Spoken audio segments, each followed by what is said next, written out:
piling in. But no, man, it's certainly moving, man. It's historic. I mean, there's no way that they're driving that much and following logbooks and stuff. So, no. I mean, like, you toss the logbook to the side and you just drive. I mean, this is... I don't know. I don't think there's any way to stop them. There's too many of them coming from all angles. So there's one thing for me is the fact I've noticed, not even the news, no one is talking about how many passenger vehicles are with the trucks. Well, that's it. And like, and I think that what you're going to see. Oh, one sec, that just hit Liam. But so think about it for just a second, because okay, imagine if 1,000 cars joined them. How big of an issue could you cause with 1,000 cars in Ottawa? More than enough. Okay, so when I look at these videos, yes, there's a lot of trucks, but the amount of cars that are with the trucks, I think there's more cars than trucks. I agree with that. So if hypothetically, you've got all these trucks, which they take up some space. Yep. But little passenger vehicles, they'll fill in the cracks. 100%. So hypothetically, so say the numbers were correct and 50,000 to 75,000 trucks rolled in, and say the estimates were correct and there were more cars and trucks, like more cars and light duty trucks than transports. You've got 150,000 vehicles descending upon Ottawa. Martin's theory. So Martin was saying yesterday that he assumes, which I think he might be right, is that you get to a point where you basically had Ottawa full, and then they'll just start flooding into Toronto and filling that too. And the reality is, if Ottawa and Toronto were shut down at the same time, you'll have pandemonium. Yeah, that's 100%. I mean, if you're like, there's just gonna get to a point where you can't move anymore. Yep. And then I was talking about, like, from past experience, like some of these big truck engines, when they're allowed to cool off because no one's driving, like let's say the engines are off and it's as cold as it is, if they're not plugged into block heaters, I mean, I don't know about the newer stuff, but the trucks from 15 years ago, I mean, they wouldn't start. Yeah. So I mean, I'm sure some of them got little heaters and stuff that keep the coolant warm and whatnot, but I mean, if you have a whole pile of trucks that just won't roll over, now you're gonna have you're gonna have truckers that have abandoned their trucks to go other places. So just get everybody to drive out. Hypothetically, Mart, you've got your little heaters, but what if the truck is parked for 3 weeks? Well, that's it. No, and that's my point. Is like, even when we win this or it's over or they've decided that they've done what they came to do, it's gonna be hard to get everybody back on route home. Like, It's just gonna be a mess there.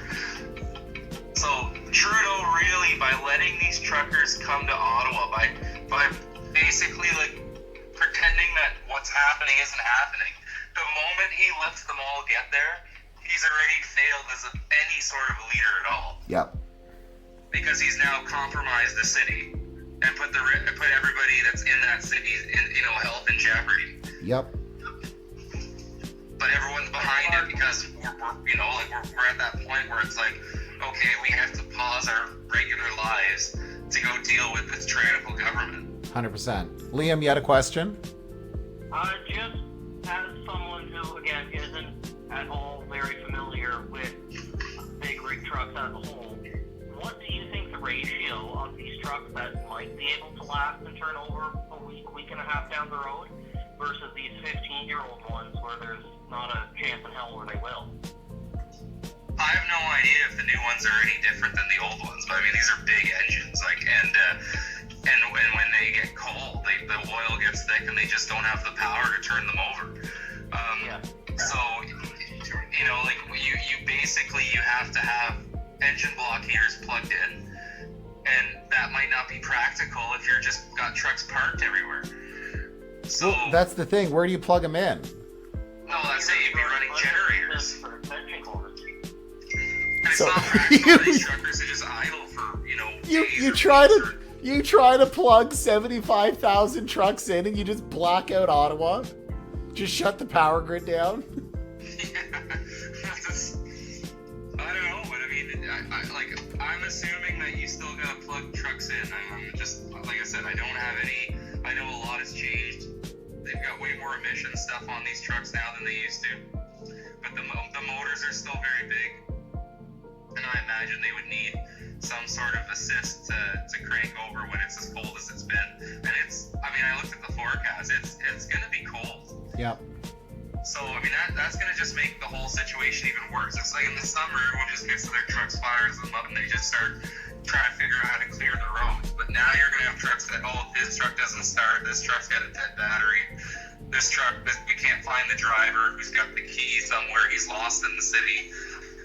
This happens when they shut down highways, like the 400 series highway. They'll occasionally shut it down because of a bad accident, and so you're stuck for sometimes 7-8 hours, maybe longer, just on the road. There's cars, trucks, everybody. It's a nightmare, and so people go to sleep, and then at some point while everybody's sleeping, the road opens up, except it doesn't open up because there's people sleeping. Yep. So now you've got all these vehicles that are parked and the road's open, and it takes that much longer to get everything moving because people got to honk horn, people got to knock on doors, people got to get everything moving. But that's on the highway where everyone's pointing in the direction. Yep. Imagine you're in Ottawa and people they've driven their trucks down a road that they can't actually turn around in. It's a mess. And I don't know, the truckers aren't really talking about this, but you're driving. I don't know how you just wheel in there and you're part of the protest. You have to just start parking just in random places. Side note, I was asked by a moderator earlier to send the information about our company, Precision Diesel.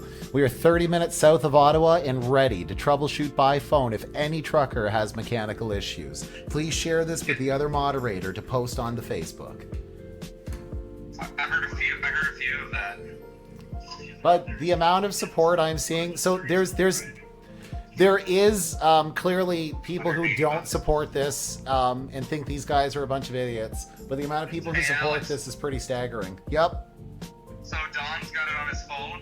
They're issuing truckers tickets now for unnecessary slow driving. Looks to be about $180 fine in Windsor, Ontario. So now the police are out there giving unnecessary slow tickets to drivers.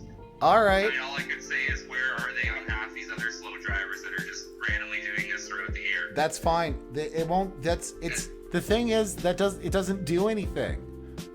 It doesn't do anything. These guys realize you're fighting for whether or not Canada will continue to exist as we knew it once before. These guys, you're not going to scare these guys with a $180 ticket. Nobody cares. That's the thing. These guys, you got to appreciate. There's people who have never, like you said, there's people who have never been to Ottawa.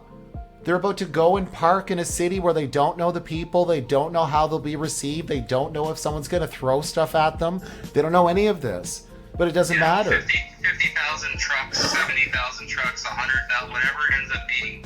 You don't just find big old parking lots where they can just comfortably park, right? That's it.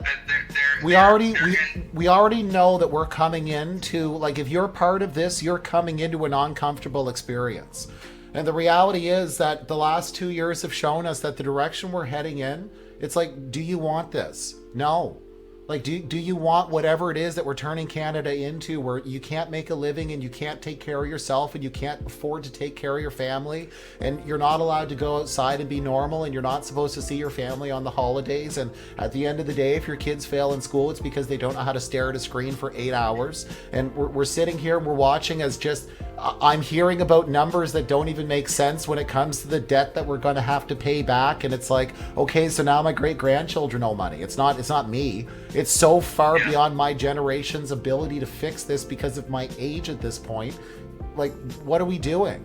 So at the end of the day, you can issue as many $180 fines as you want. You can tell them that they're whatever, you can label them with whatever it is that you want to label them.